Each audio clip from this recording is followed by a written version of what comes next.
Welcome to Really Important Thinking with Dr. Chris Chismore, hosted by Tom and Griffin. We are your hosts, Tom and Griffin. Unfortunately, our illustrious friend, Dr. Chris Chismore, is away on his important research and unable to host the podcast this week. But fear not, dear listener, because he has left us in charge, and we are going to try to do a really good job of a podcast. This week, Dr. Chismore has asked us to talk about male bonding.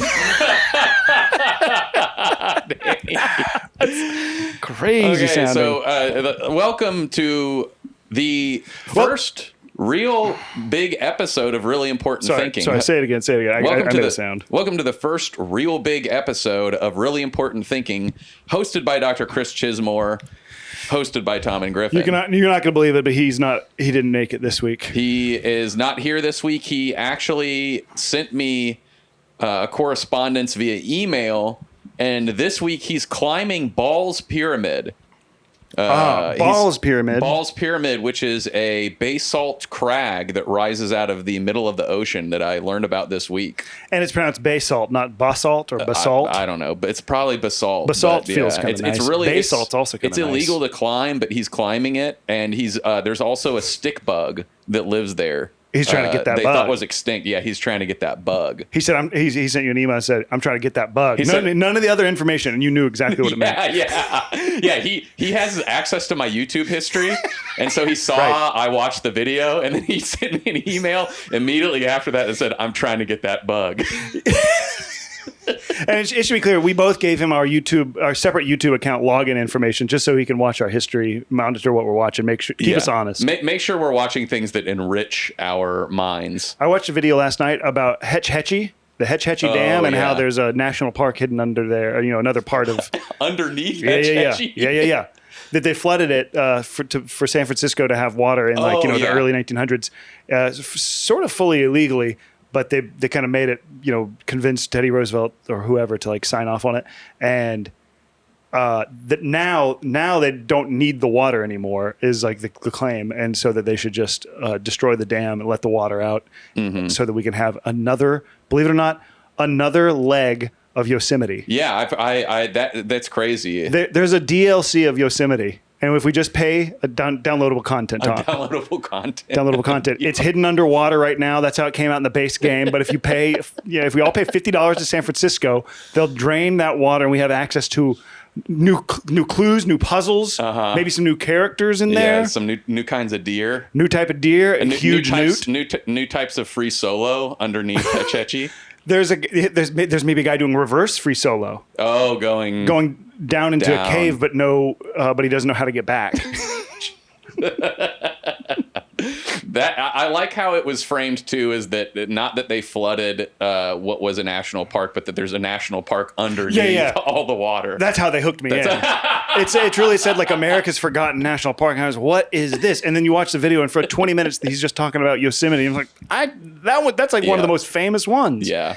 And then you kind of understand he's showing you a lake over and over again, and it's sort of curious. How this lake seems like it maybe shouldn't be there, and then he shows the dam, and then he explains the whole thing. I've been there. It's really beautiful. Even the reservoir itself is really beautiful. But I don't want to keep excluding this too longer, because we have a guest. We have our first guest on Really Important Thinking. Not our first Really Important Thinker, but our first guest on the newly named pod. Yes, Really Important Thinking.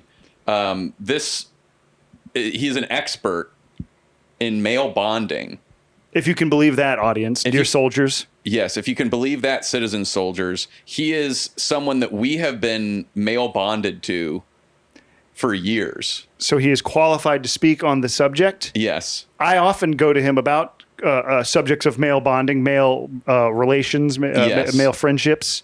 He's insightful, knowledgeable, well-spoken, and not college educated. No. So he's shooting you with the truth. If there's a male out there that I want to bond with, I go to this guy. Ladies and gentlemen, please welcome to the podcast, Dr. Danny Catlow. Thank you so much. Tom pronounced your name wrong. I knew it was coming too. Sorry. He does it more than anybody I've ever heard. Oh, I do it more than anybody. You say Catlow. Yeah. Well, I mean, of your friends, he's the only one I know. To me, but that's That's the perfect way to lead into this, Tom, because I forgive you in this moment. I forgive you.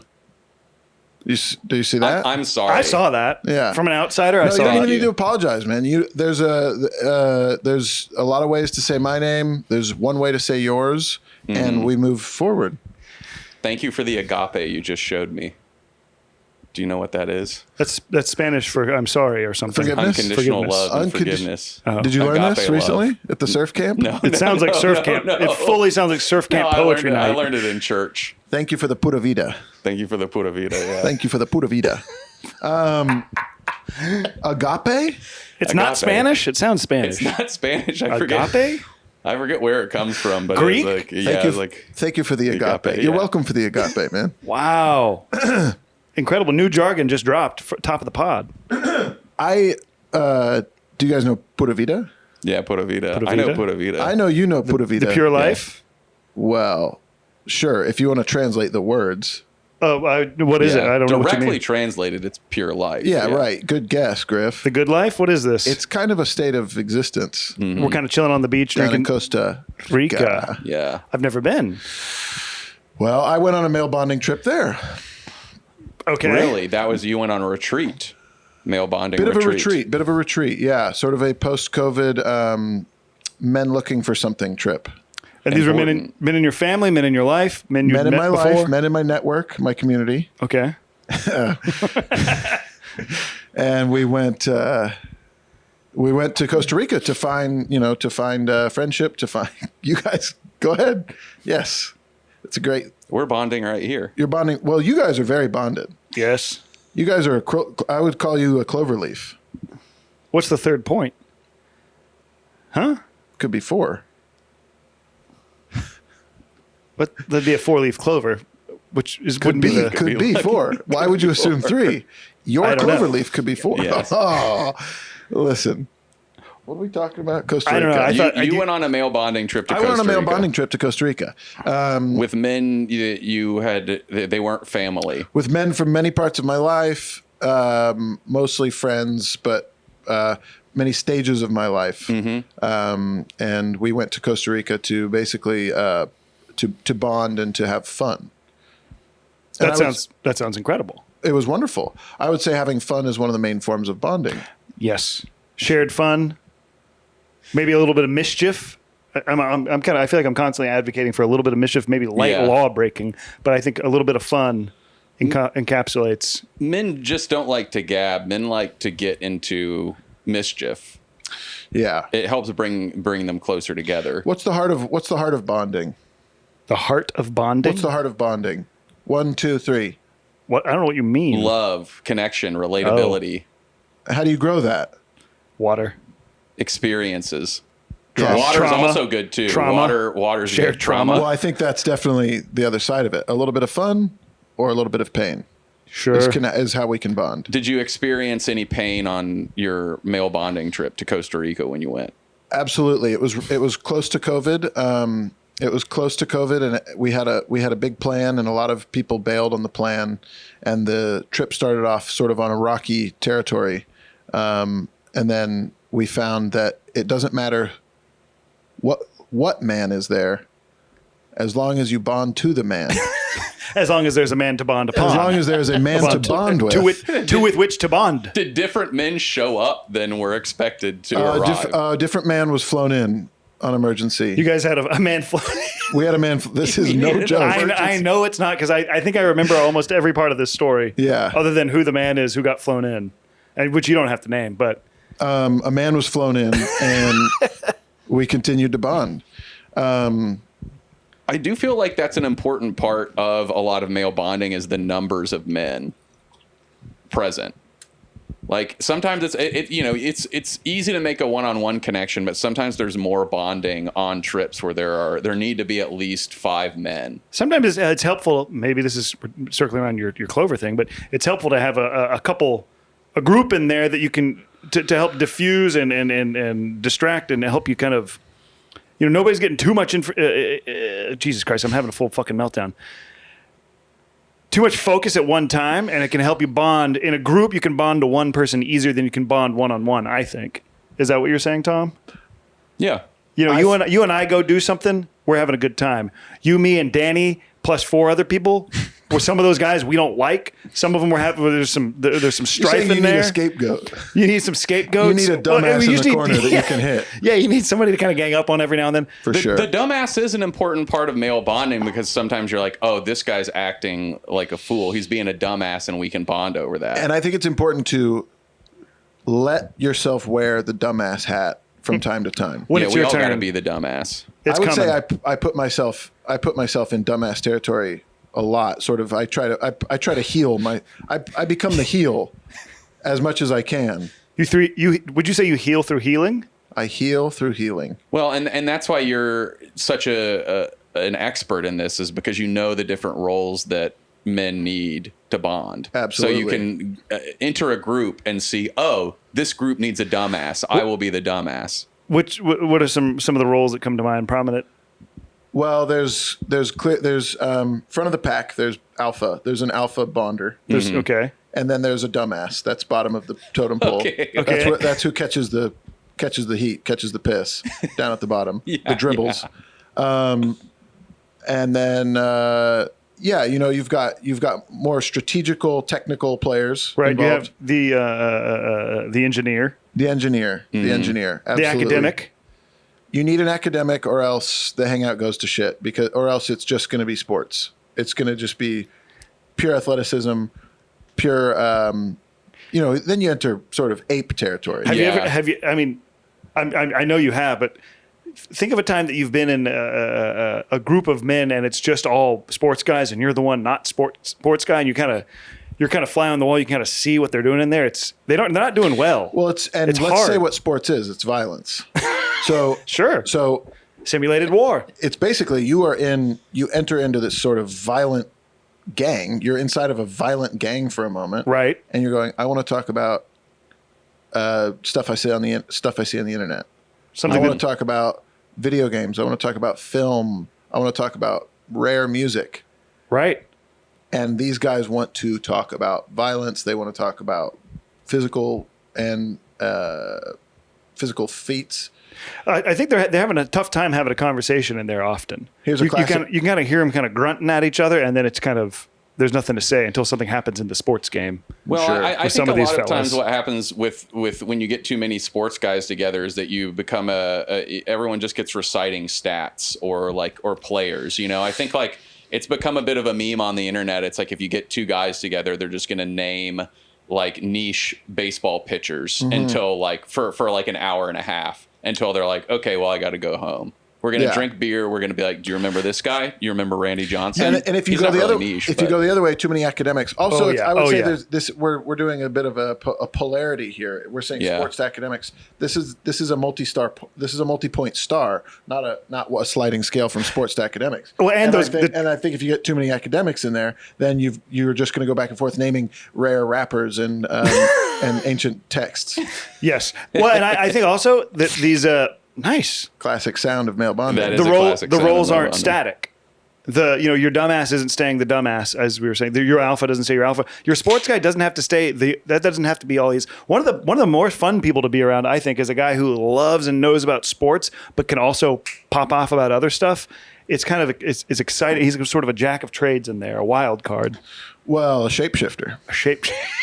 I didn't know there was nomenclature. I think another important part of male bonding is the shapeshifter. Before we go on with the roles, sure. Before I fully expose all the roles, I want to talk about, can we go back to when we first felt bonded? Yes. Is it possible to trace it? Because I have a very clear memory, and it's based in, I would say it's based purely in trauma. Do you want to start, or do you want us to try to see what we can drag up, and then you let us know? Oh, I think we probably all know what we're talking about. What I'm talking about. I think yes. I actually don't. Danny is referencing when our friend James died. Oh, yeah. I thought you were talking about like a first, like early friendship. But okay, that's what you're counting. This is good to talk about different. because I think friendship can be present while not bonded. Interesting, incredible insight. I think friendship, you can be friends with a coworker. Yes, but you're not bonded to them. You can be friends with the mailman. You're not bonded to him. I'm bonded to my mailman, but I'm not friends with him. Yeah, Right. yeah. You can also go the other way. You can experience something horrific, motorcycle accident right outside your home. You bond with the mailman. But you don't have to be friends with the guy. Yeah. You don't share viewpoints with this text him. fella. I bonded with an Amazon driver one time. You have your own Amazon driver? Yeah. I pay extra to have my own driver. Send that Michael. I'm bonded to. Please send Michael. Send Michael. Please send Michael. Jeff, send Michael. No, the driver was outside and he was like rubbing his head and I was like, hey man, is everything okay? And he said, kids just threw a brick at me.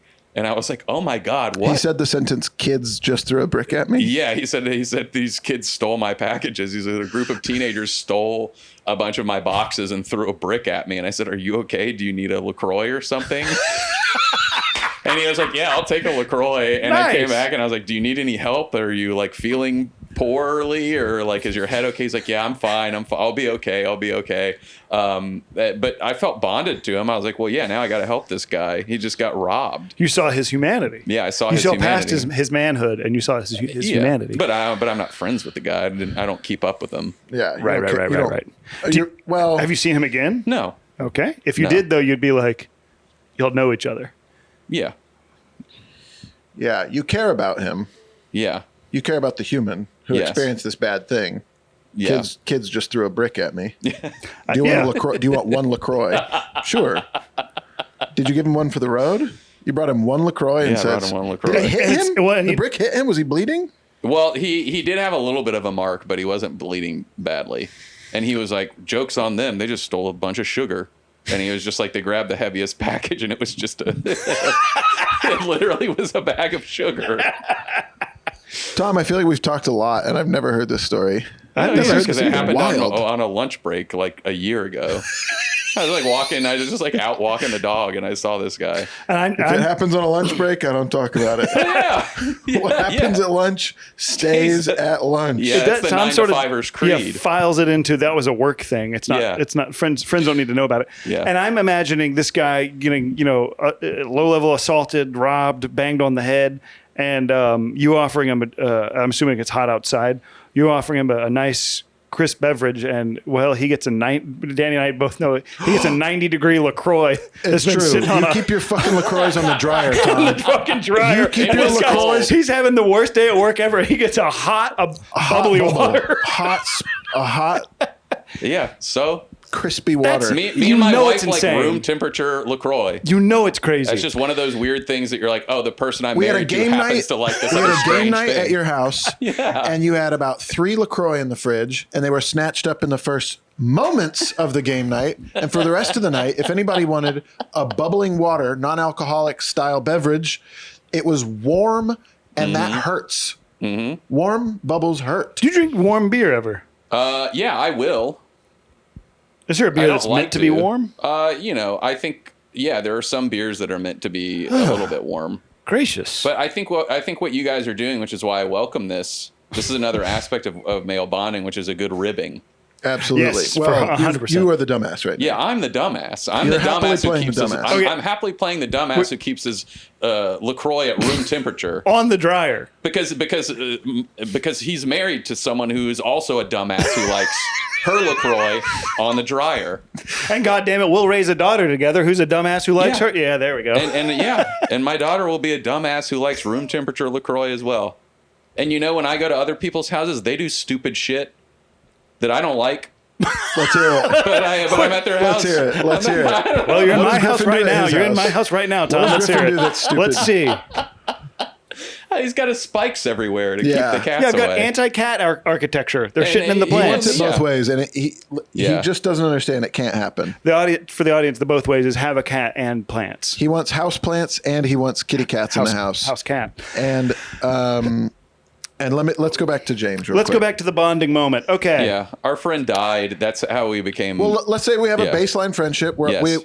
we're there's like attraction. We're attracted to each other's styles and comedic styles and personalities tones and voices. Yeah, and schedules. We're all late night party We're goers. attracted to each other's schedules. If nothing else, the schedule's linked up. Yeah, we're seeing each other at the same events. We go, we have similar schedules. Oh my God, it's nearly 2 a.m. and he's here again. And he's here. This same guy's doing the same thing I am, trying to do something in the same city. Yeah. And so we have the same sort of metropolitan schedules. We have the same outlook on, I think, silliness. Yeah. Which I think is A, missing in society badly right now. Yes. And B, missing in, I want to say like normal male bonding. But I think what the three of us are attracted to is a good silly time. Yeah, a good silly time. I think we all have a good sense of whimsy, and I do think as men age, like if I talk to my friends who aren't comedians and look at their male friendships, they have fun, but like there's not whimsy. There's not silliness. There used to be. Yeah. Some of them you can drag it out of them a little bit. You know, I feel like you go home to your friends from high school, college, or whatever, and you kind of, I will kind of sense like nobody's being goofy, and I'm not getting my buddy to just say something crazy. And if you can get him to say it, you can see that spark come back in. There's a little spark. There's a little life there. I will say, I mean, I don't want to pit it, like us versus, well, I don't know, I was going to say us versus like the normies or whatever. I don't want to be one of these people, but I do feel like there's a certain kind of fella that they might think they're having the illusion of being whimsical and silly, but what they're doing is quoting Step Brothers. Yeah. Yeah, I was just at an unnamed girlfriend's family. I was just at I was just. You were at your girlfriend who has yet to get a name. I was with her family. I was with my girlfriend, and we visited her family. And she and just to be to be fully transparent, she has been on the podcast and outed you as a couple. Oh, yeah. She's part of the lore. Yeah, if you join the podcast, become the podcast. We're visiting her family, and we went to.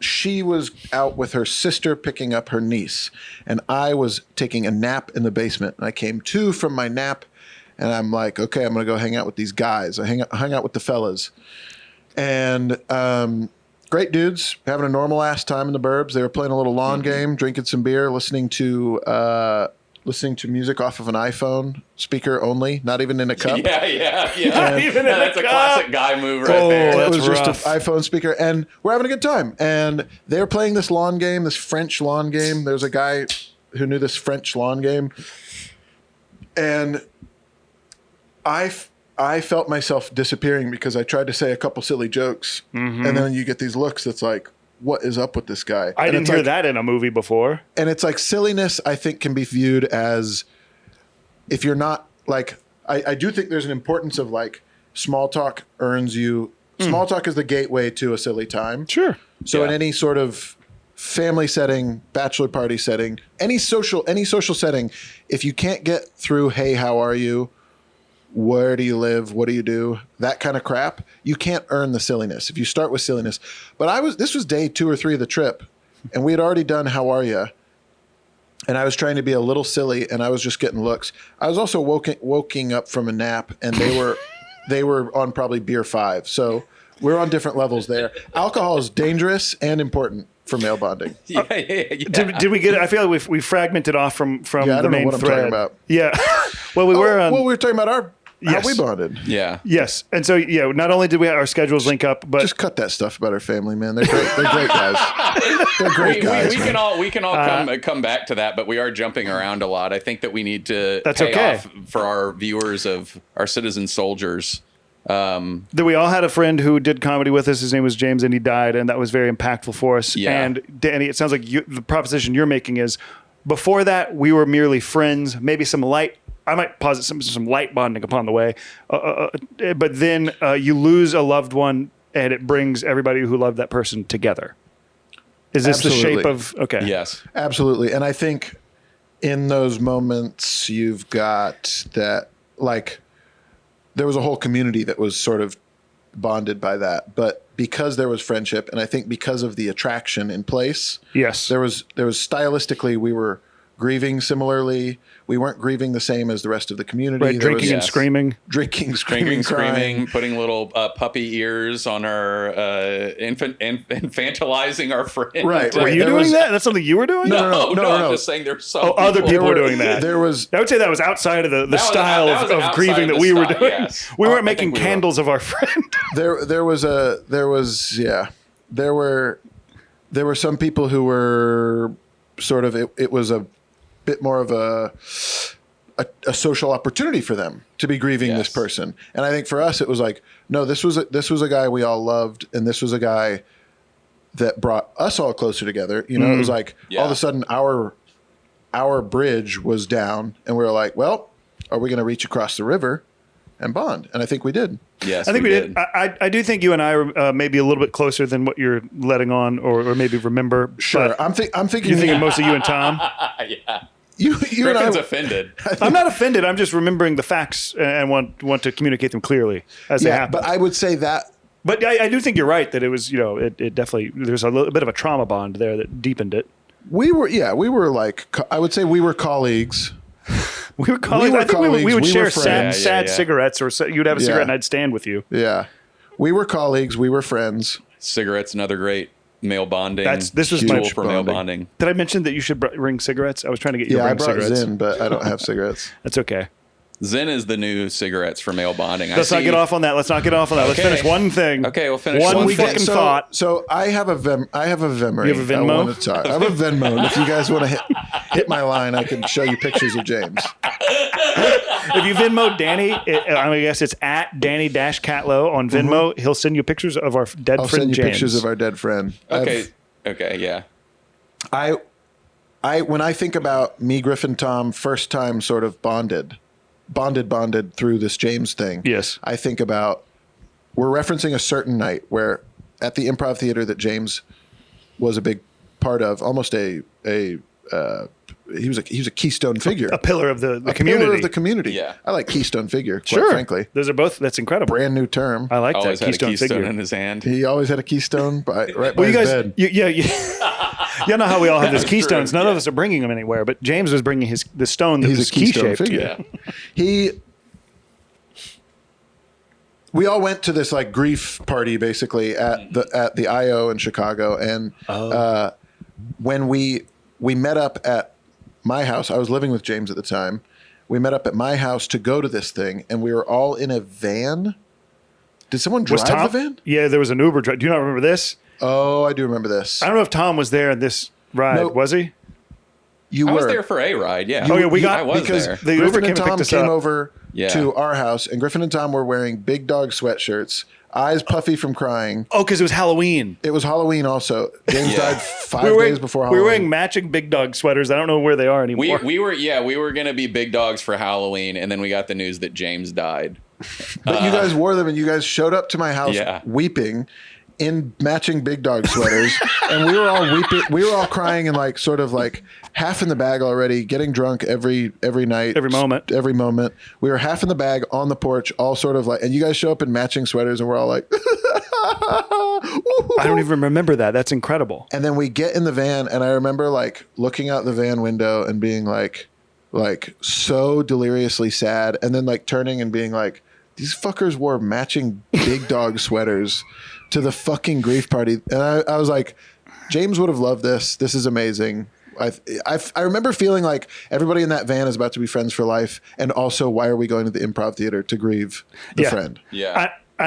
One more detail from that is that I remember not much from that ride or that night. I have kind of flashes of consciousness in there.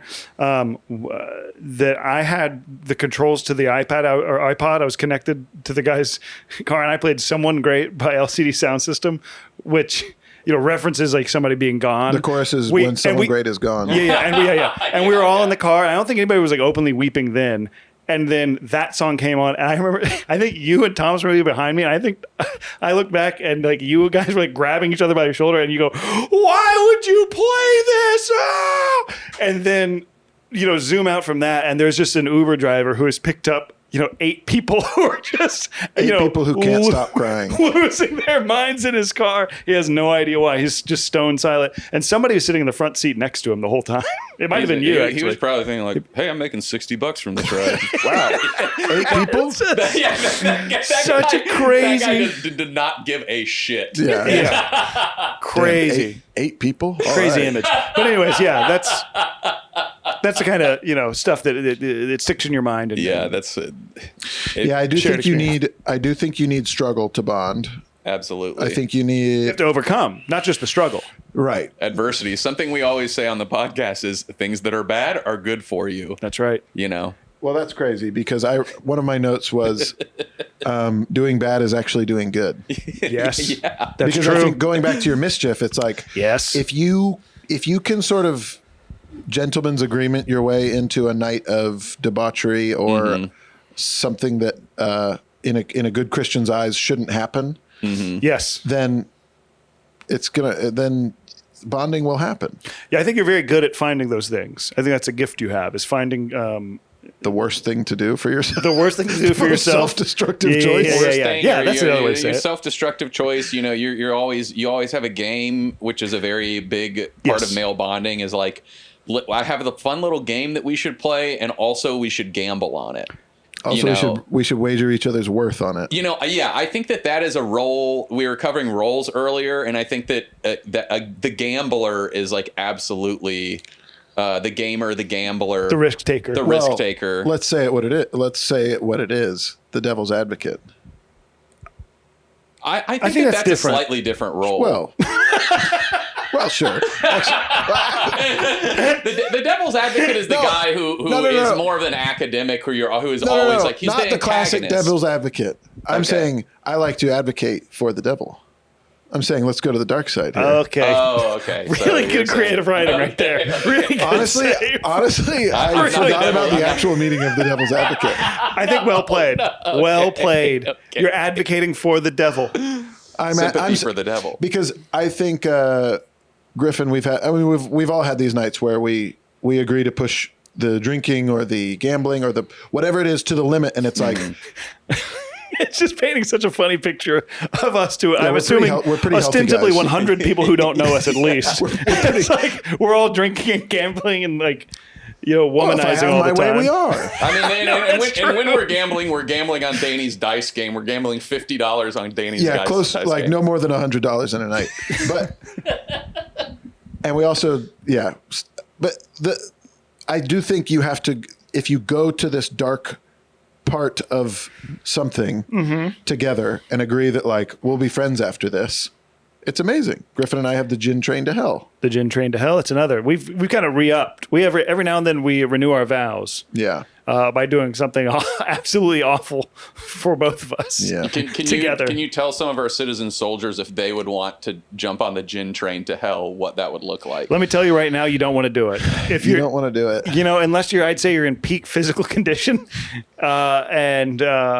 you definitely don't want to do it. Basically, it was like mid-COVID, another mid. And this is twice we've done this. Sure. Well, there's the More time than we that, hooked up. Yeah. Yeah, we don't need to talk about that. We're not talking about that. Sorry, I thought you wanted to. Gin Train to Hell was mid-COVID bottle of Bombay Sapphire that you bought, and we weren't no mixing idea with where- anything. I have no idea. I And think we basically drank gin until the I think we morning. both vomited. Yeah, we drank gin until the morning, and we're both sort of going deep into like We both sort thought- of therapy talk. Yeah, we both thought Kate was drinking with us as well. Yeah, Then it Kate was- says, I'm going to bed. She's been actually, we find out, pouring out her She's been shots. also, we were saying shots. We were drinking gin like water. We had mugs on the porch, and we were just pouring it like wine. That's right. And we were drinking gin like wine. Yeah. And we were just so sad about COVID and the way that everything was happening and couldn't do Just it. the world. And our careers and whatever. And we just took the gin train to hell.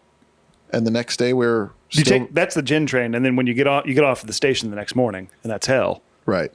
Hung over out of your mind. I'd say still drunk. I think I remember waking up and being like, I am Have still you guys drunk. ever had a guest pee? The mid I feel like yes. No, but if you need to Go take a nuts. pee, you can take a pee. I think pissing in front of one another. It's sort of that happens on camping trips, which is a feature of male bond, part of male bonding. I think pissing in front of one another's male bonding as well. Yeah. I'm not going to cut the cameras, and that No talking while I pee. Okay. Okay, and it turns out I did cut that. I am going to have to cut that. We can't have over a minute of just pure silence. We're definitely going to cut that. All right. So, but we can get started. Fun idea though, Danny. We can. I do have a question because I think you've brought up several excellent aspects of male bonding. Specifically, how to bond, how you would recommend some of our citizen soldiers bond with like the in-laws. you said you were visiting your girlfriend's family and you're just kind of with a new group of guys. I feel like I've been there. A lot of our citizen soldiers have probably been there. As an expert, how would you recommend, moving through that small talk? What are some safe subjects, et cetera? Well, things you can do. Implicit in there is that you want to move through it, and that you ought to. Some people might think you don't want to. That I can just get through small talk with my in-laws for forever, and some people do that. I think there's a good reason to bond. You're gonna have to be around these people forever. You're gonna have a much more enjoyable life if you can bond. Is that true, Danny? I think it's absolutely true. I think one of my first jobs, that one of the owners of the first cafe I worked at, he said, I think I was looking grumpy one time, and he was kind of a spiritual dude. And he was like, you know what's going to help you out? Every day, every single thing you do, take pride in every single thing you do.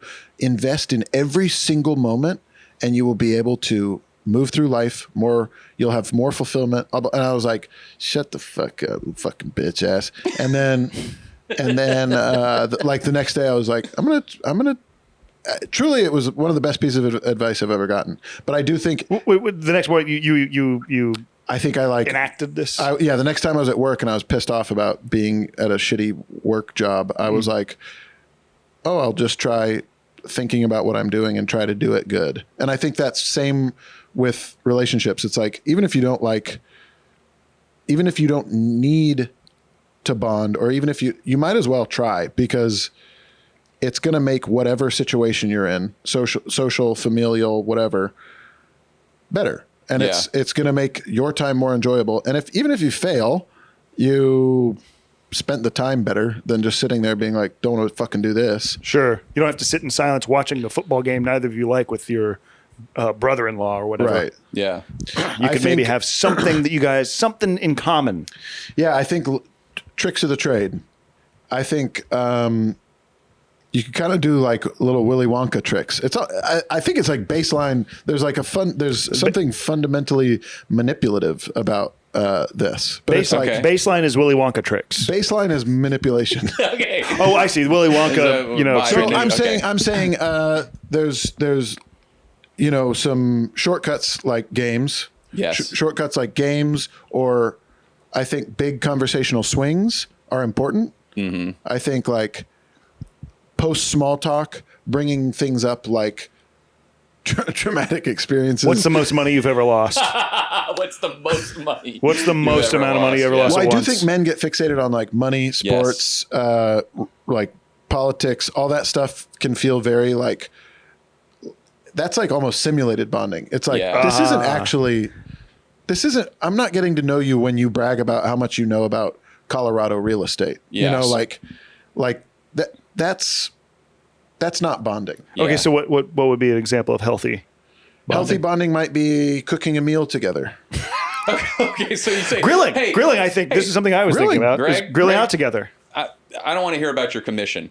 Let's cook a branzino. How are your knife skills? You think guys like that would enjoy? How are your knife skills? Greg. Well, I think not actually branzino or knife skills, but grilling. Kate's family, there's always food around, so I think that's always like a good intro into like, how can we take this deeper? What is this? I think like sharing memories and sharing stories. Storytelling is huge. Storytelling is huge. I think maybe behind the grilling or the cooking together is like the creation of something together. I was going to say tactile creation. Yeah. That's maybe a more common thing, but rather than like a creative project that you both are engaging in, that's gonna be hard to get to. But like, right, you're not going to write a sketch with but unless it's the big family reunion and we're having our skit time. That would be nice. And you guys have been paired up. That would be so fucking nice. You and Kate's brother have to write a sketch together. That would be so fucking nice. That would be really fun. That'd be so fucking nice. Stuff like the kids, I don't know, the kids got a new sandbox. Well, let's build let's build something for the kids. Let's build something at the house. I think creating something together is probably a very deeply spiritual experience for men. Yeah. You guys are really getting into the some like intense. I'm getting excited about it.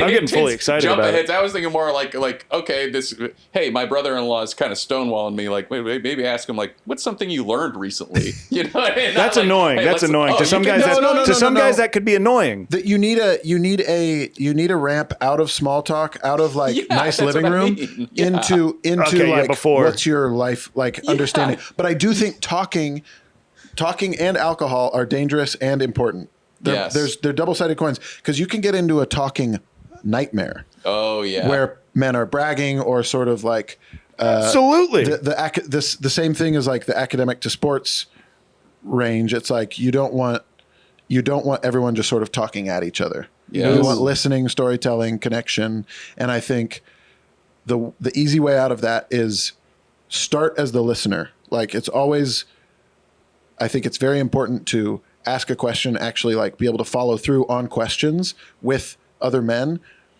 instead of just being like, what's your favorite movie? So that you can say your favorite movie. Yeah. There's like those self-feeding questions that like I don't think are actually healthy when you're trying to get to know someone.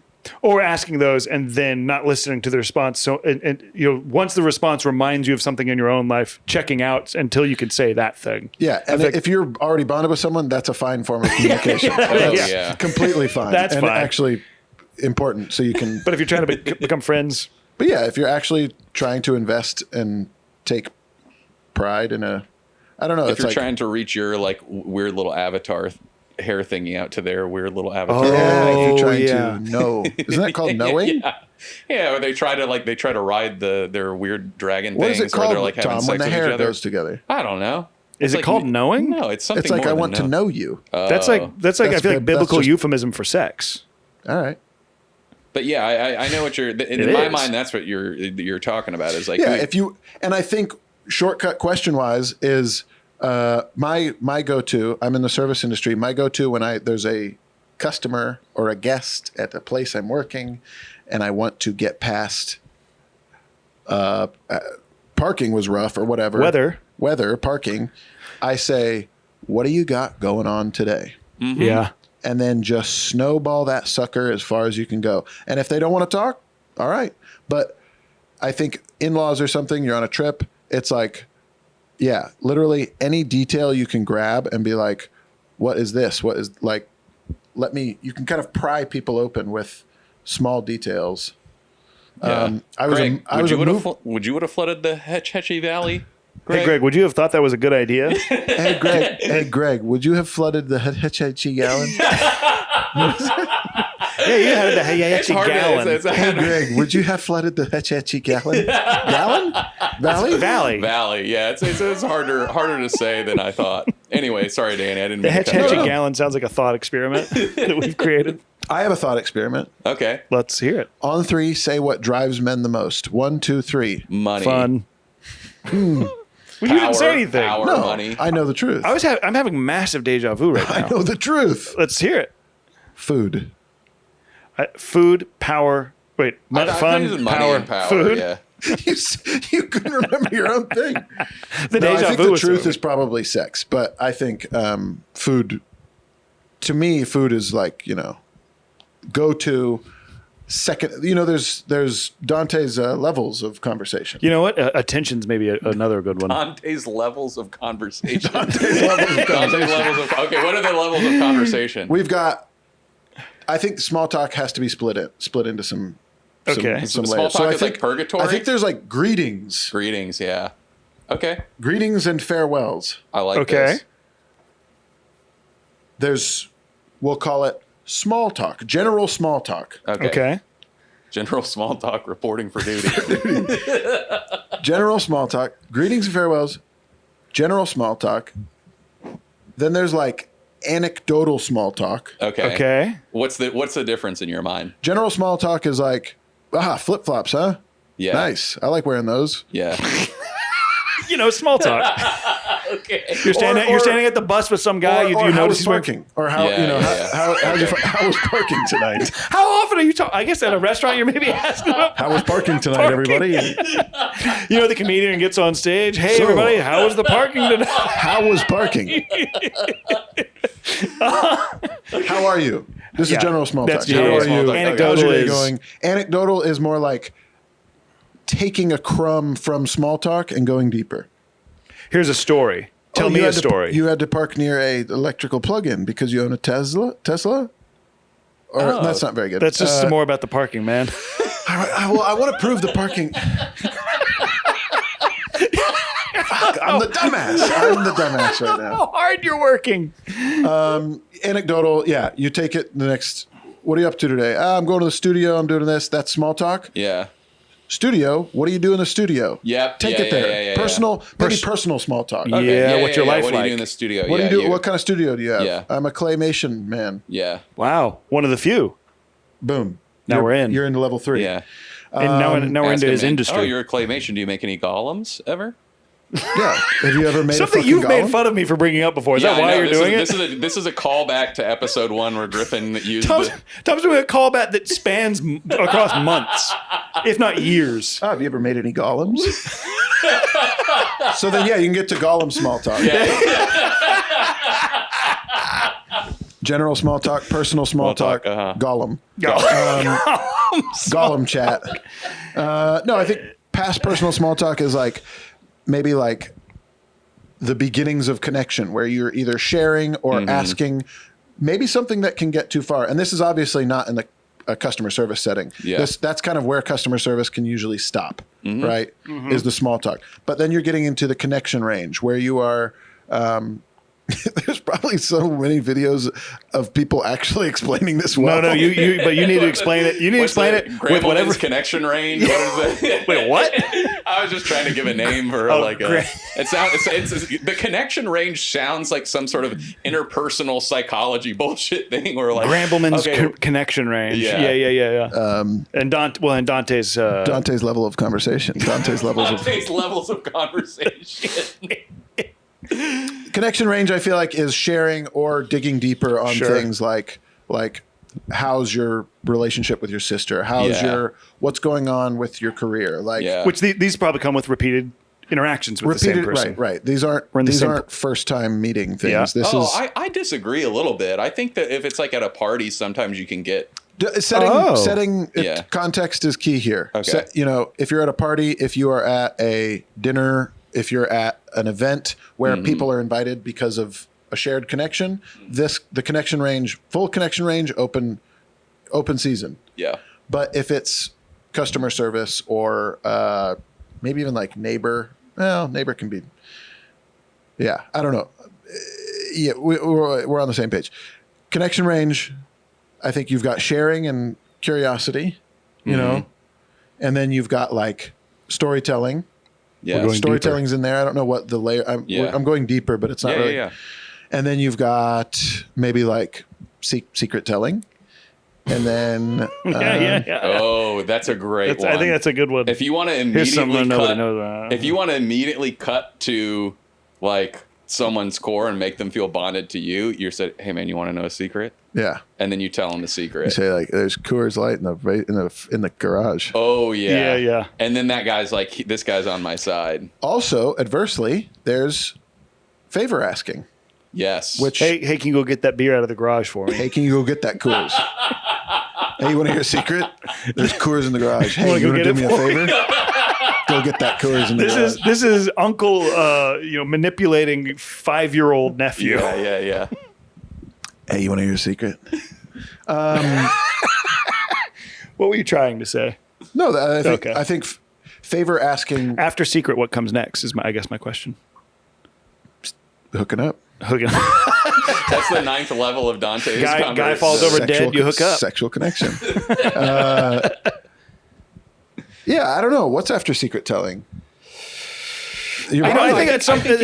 Secret. Oh, sorry, Garfin. At some point, you become friends. I think. Right. You hit enough of these buttons enough of the time, often enough, in the right environment, and you become pals. I would call this chart the Dante's levels are connection-oriented conversation. I like that we're just we're in excruciating detail explaining how people become friends.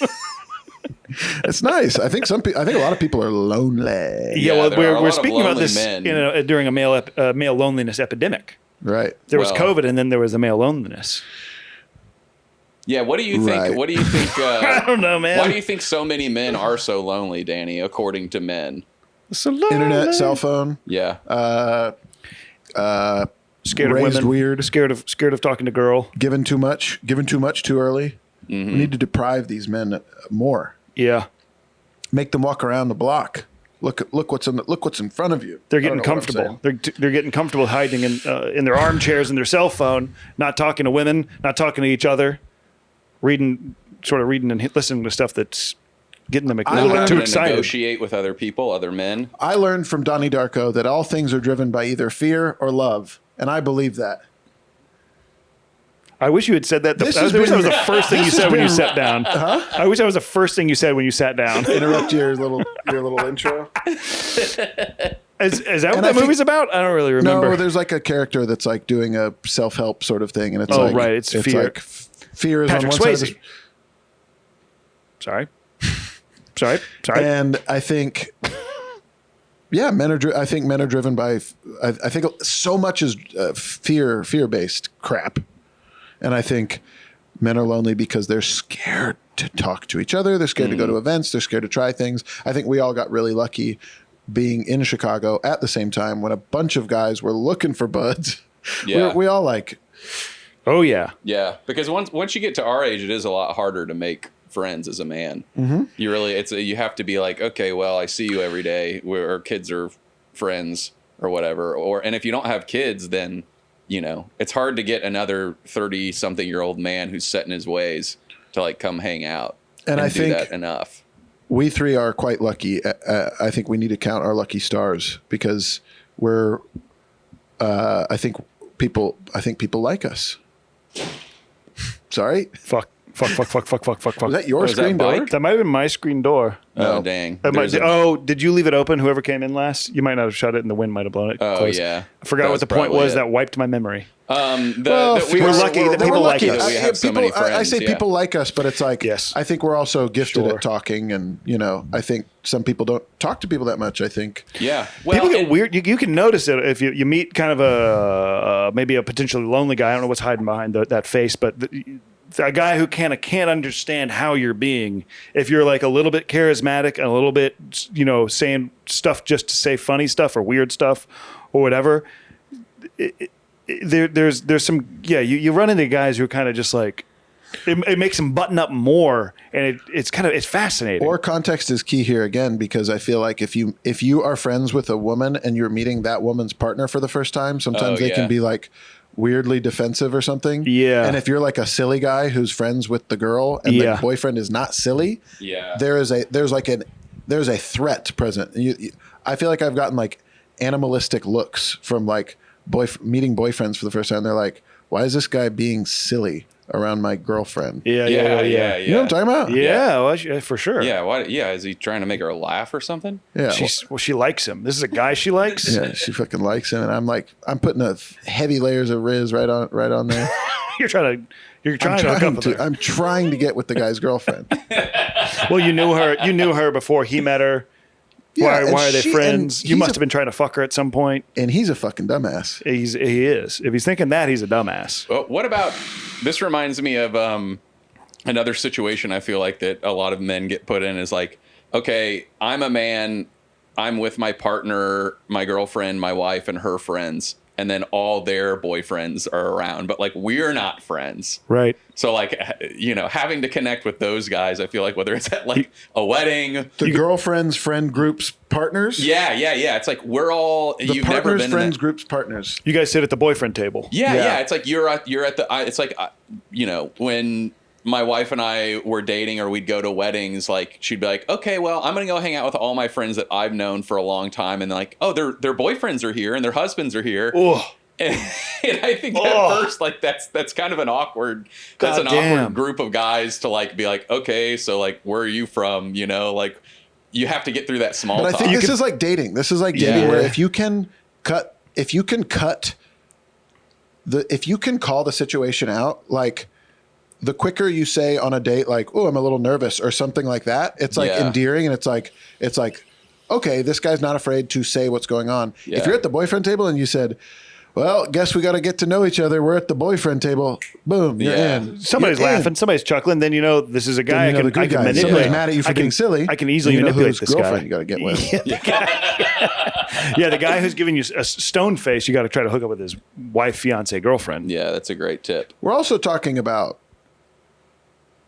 I think just human connection too. Yes. Well, I don't know. I agree. I think that, women sometimes make connections a lot more naturally. Or they'll go up and like, I love that. Yeah. They're great at talking. Yeah. They're great at talking to each other, and they kind of can accept each other for the thing they're talking about and be excited about that. The most typical podcast conversation.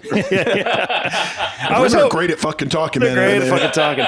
Yeah, I was thinking there'd be a little stank on it, but we're just going right down the straight drive male guy podcast. We are doing another very important thing of male podcasting together. Male bonding is podcasting together. Instead of being like, why don't we just get a beer and check in on each other? We said, hey, we should all do the podcast. Let's have Danny on the podcast. Let's do it for money and attention online. Let me say this. We get no money from this and little very attention. Little attention. So aren't you glad you took time out of your day to be here? Whoop-de-doo, guys. Brag away. Danny, no, there are 100 people in Melbourne, Australia. It's 100 now. Last week it was 23. 75. And an important moment of today was when I forgot to bring the headphones that they asked me to bring. I brought up, whoops, guys, forgot the headphones, and they forgave me right away. Tom said, really fast. It's all good, dude. Agape love. Agape love. I show you agape. Love. I show you agape pura vida. I show you me agape pura vida. You show me agape. I show you pura vida. When I mispronounce your last name. Yeah, and Griffin shows us Catlow. Griffin shows us Catlow. Hold on. Catlow. Yes. Okay, we're Danny. talking about women being talking and men being less, but I think this goes back to the fear and love thing, where I do think fear drives. Why am I going back there? There's nothing else to say.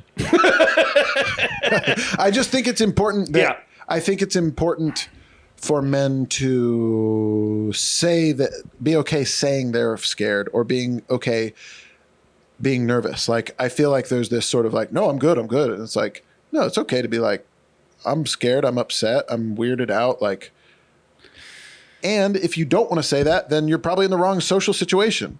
If you don't feel comfortable saying, I'm nervous. Or you need somebody you can say it to. If you've never said that at all, there's definitely there's a type of guy out there, some of them will probably listen, who have never really said that. And of course, I'm nervous, I'm scared. It doesn't need to be the way you say it. You can be like, whoa, this is kind of weird. I think if I would love it if I was at a barbecue and I was like, here's like a 45-year-old dude. And I like walked up and like, hey man, beautiful day outside. And he just said, I'm scared. You're looking out at the sunset. He turns to you and says, yeah, I'm scared. I'm scared, man. I'm scared. I'm going to get nervous. That's a bond. I'd be bonded to him and be like, all right, I gotta hear this guy out. I am nervous right now. I'd think, he's probably preparing for something. Yeah. I think I have. I don't have any way to save us from work. Doing a typical podcast. Yeah, hard work. What about that, Danny? What about hard work, Danny? That's something we have to be doing. You like doing that? It's fun for men to work together. I think hard work is another way to bond. That is very true. Trauma, love, hard work, and that is actually a great example of bonded but not friends. Yeah. What were you about to do? Some ad read? Yeah, I was going to read one of the ads. You were like, typical podcast. You got to talk about the ad. Sponsor? Today we're sponsored by Milk. No, I don't know. I was going to try to just wing a question just to throw us into turn the page on typical guy podcast. Well, then I said hard work. Hard work. And hard work, I think, is an excellent point, though. Shut up, Griffin. What in the fuck is the point of hard work? Tell me. Please go on. I'll be silent. No, I was about Keep to talking. Say you can't just say hard work after hard work. Hard work, you can be bonded without friends. Like the Amazon driver, you can through coworker relationships, like we said earlier, you could be friends with coworkers, but not really bonded. You'd be like, hey, good to see you, Derek. But if you work hard enough and the work is stressful or painful enough, they're you can form a bond without a pre-existing friendship. Hard agree. I think again, if you overcome something, if you accomplish something, if you surpass the, whatever we were talking about, the trauma, if you resolve something, if it's just hard work, you're like, that fucking ate shit. Actually, no, then you can still, eating shit is still resolution. We're the two guys who, let's say we have to build a dam, maybe the Hetch Hetchy Dam, and it or fails. You have to fill the gallon. Or you have to fill the gallon. One of the two, and it fails. You can't fill that gallon. There's a hole you didn't plug up. Yeah. And now you're bonded as the two morons who didn't do it, and that's kind of fun. You're two peas in a pod. There's a choice there. The men need to be choosing to stay bonded, because after failure, it's very easy to say, like, I would say they're bonded. I think some men are bonded by fate. I think that's a fate bond right there.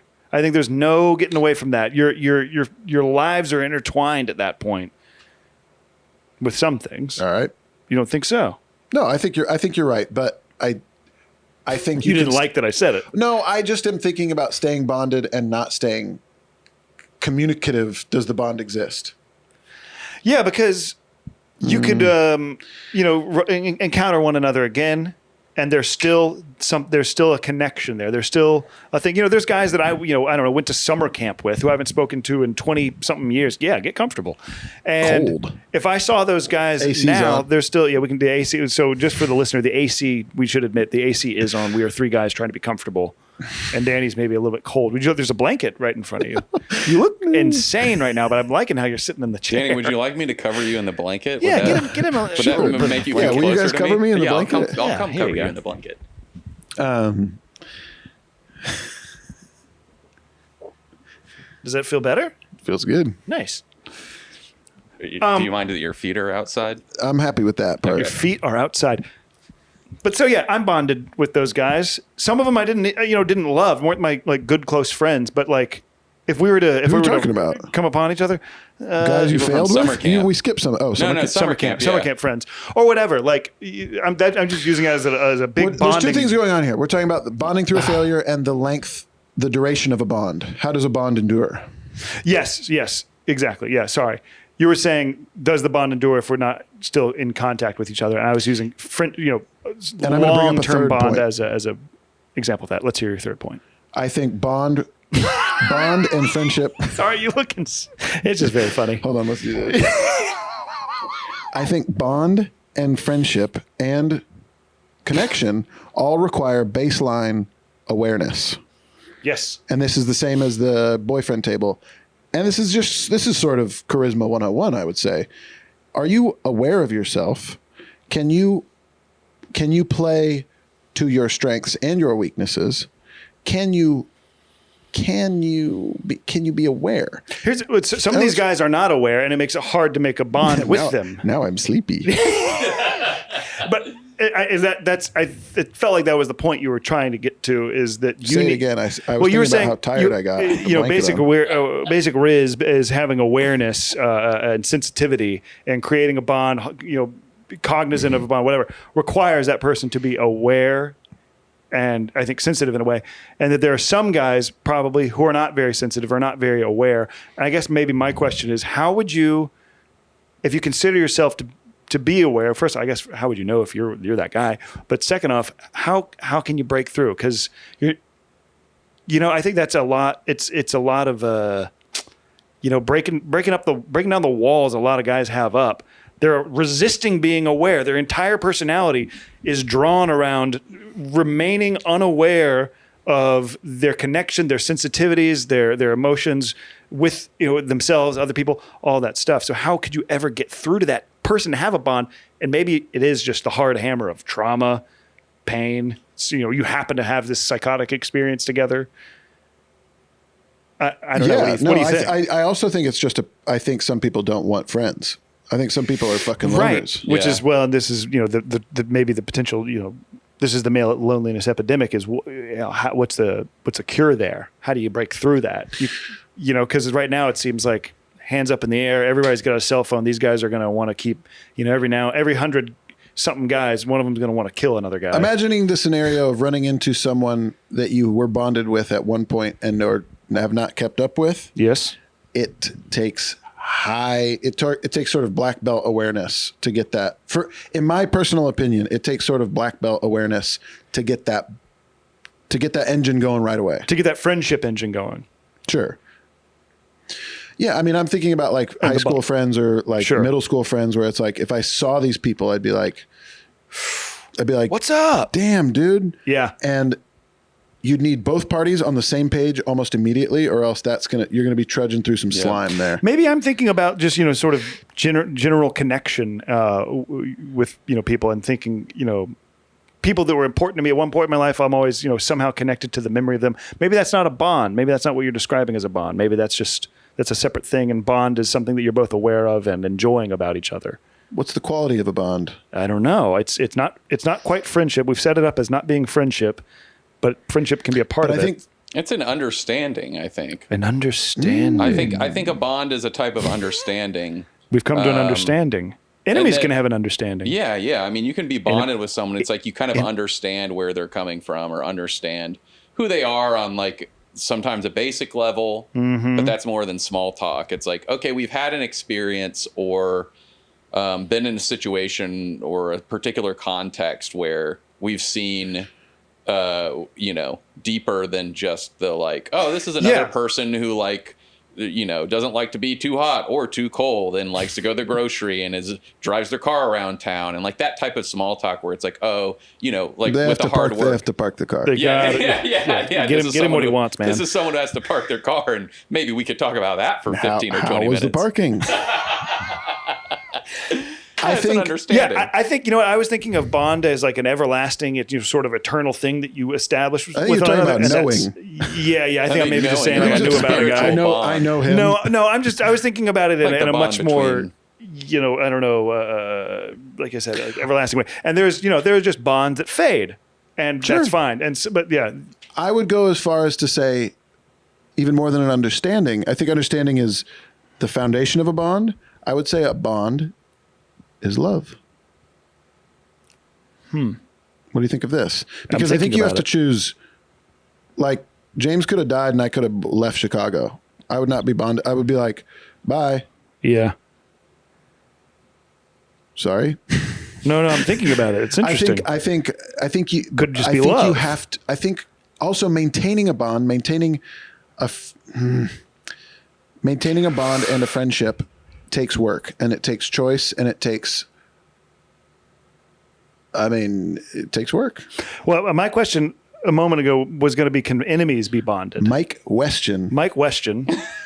Hi, with the New York Times, Mike Weston. My question is, can enemies be bonded? Mike Weston. Well, it was a General Small Talk and Mike Weston. And Lieutenant Mike Weston. They're sponsors of the podcast today. General Small Talk is crazy.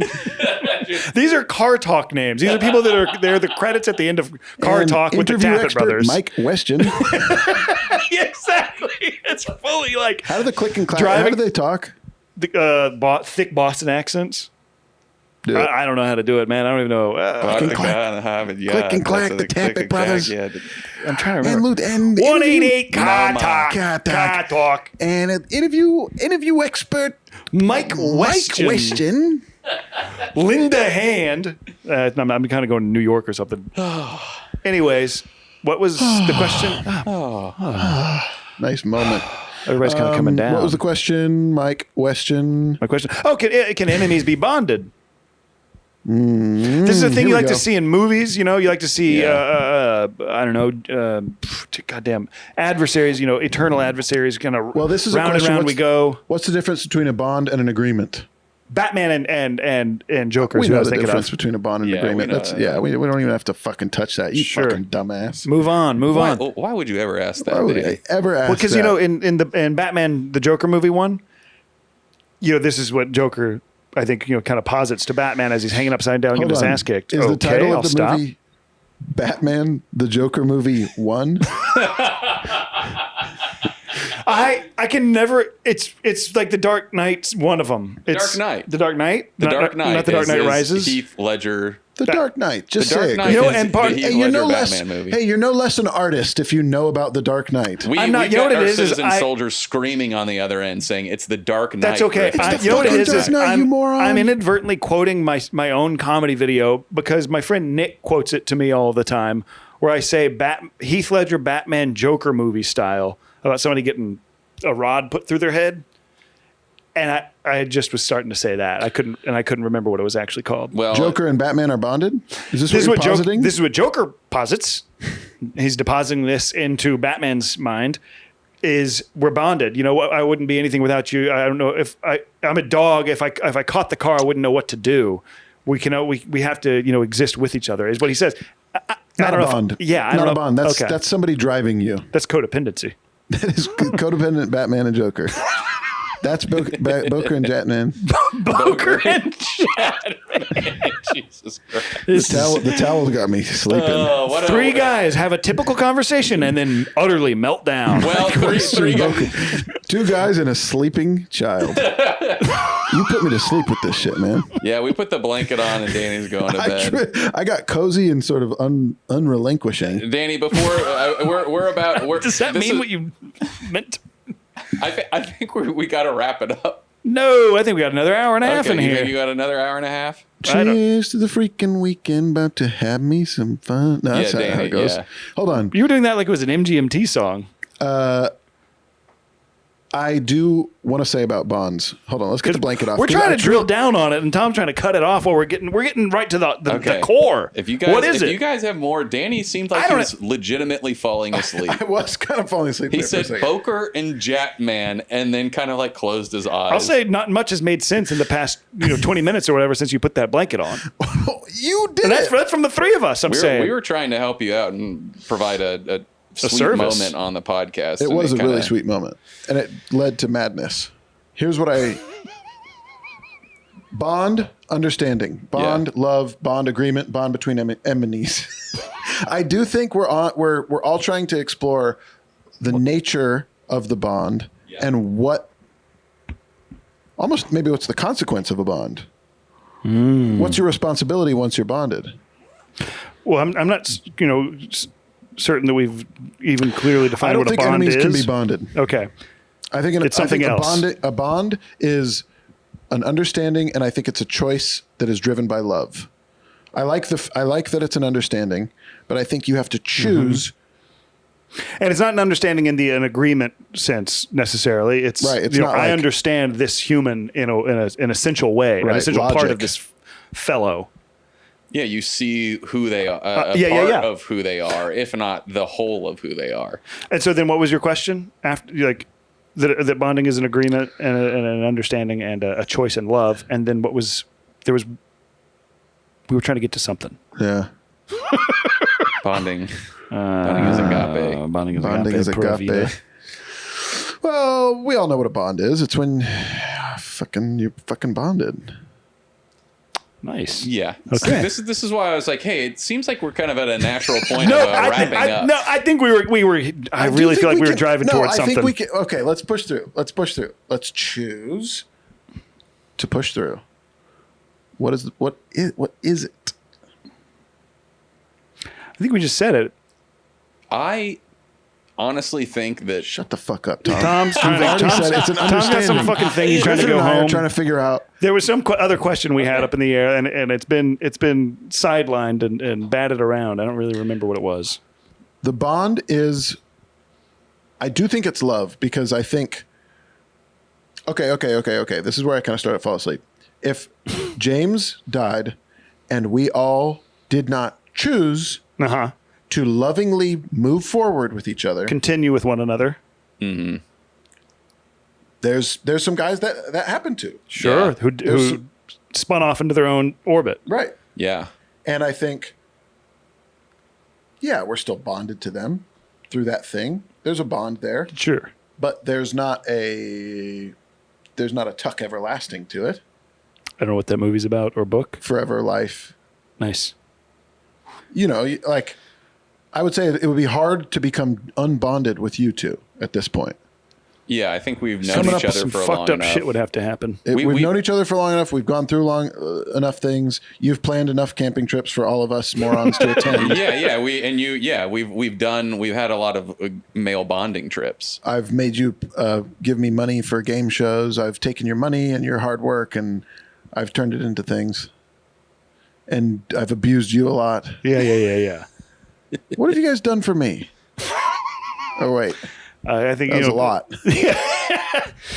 I really feel like there was some question we were trying to get to. I don't recall it, and I think it's good. The listeners may be going to be irritated or confused as to how we got so confused. I wish we could get back on it, but I think it's too far past us conversationally to get back to whatever we were trying. We were trying to define Bond in order to get to another question past it. I don't recall it, but I have nothing else to say about the subject. I don't want to talk anymore. Yeah. We can be done. I was looking for a spot to talk about the bond between podcast and sponsor, so we could mention the Randleman Skycam and thank Randleman. And do you see how it is, Tom? Yeah, it's turned off. It's the batteries. It's completely off. I was going to ask Danny what his favorite Randleman sauce is to close us out. My favorite Randleman sauce, I would have to say, is the metallic lime sauce. Really? Yes. Wow, a deep cut. Lime, a deep cut, not a big seller, not a huge seller in the catalog. It's rare. It's a legendary sauce at this point. It's a mythic sauce that is hard to find. It is. But if you can get your hands on a jug of that metallic lime sauce. Comes in a jug, not in a bottle. Comes in a jug. Bottle too small. It can't contain all the flavor. Yeah. Bottle that can't contain all the flavor. How would you describe it? Besides metallic and lime, is that? I don't really need to say. Okay. I've been trying to describe something. What do you like to put it on? Soda. Right, Randleman's metallic lime soda sauce. Yeah. Sometimes you need a little sauce in your soda. Yeah, sometimes you have a soda, it's just not quite It's not right. syrup. It's not. It is definitely sauce. Yeah, soda it's right sauce. on top of the soda. Float it right on top. Nice. Okay. Well. So to recap. I thank you for listening, citizen soldiers. Thank you for putting up with that. If you remember, if there was something we were talking about and you thought, man, they're about to make an incredible point here, and you know what that is, let us know in a 5-star review on Apple Podcasts. I don't know if you can do anything on Spotify. You can rate it with 5 stars, but you can't write anything. YouTube, you can go to the YouTube video. Comment on the YouTube. We'll respond to the YouTube comments. We like it. We get like a couple comments, and I check them, and I'll respond to them. It's fun when you say stuff and have stuff. If you have a question for us about bonding, if you want to, or a personal I'll come back. anecdote, I'll come back. Daniel, come back and talk to you about it, or we'll respond to you. We also have never said the email. We have an email, right? Yeah. Do we want them to have that? Yeah. I guess they'll have it now. I think it'd be fun for people to email questions or topics that they want. Sure, to book us on some other podcast or thing, or movie or film. And that's really important thinking at gmail.com. Do it again. Welcome to the journey. Oh, sorry. Okay. Okay, one more time. Do the email. Really important thinking at gmail.com. Welcome to the journey. Welcome to the awakening. You are loved.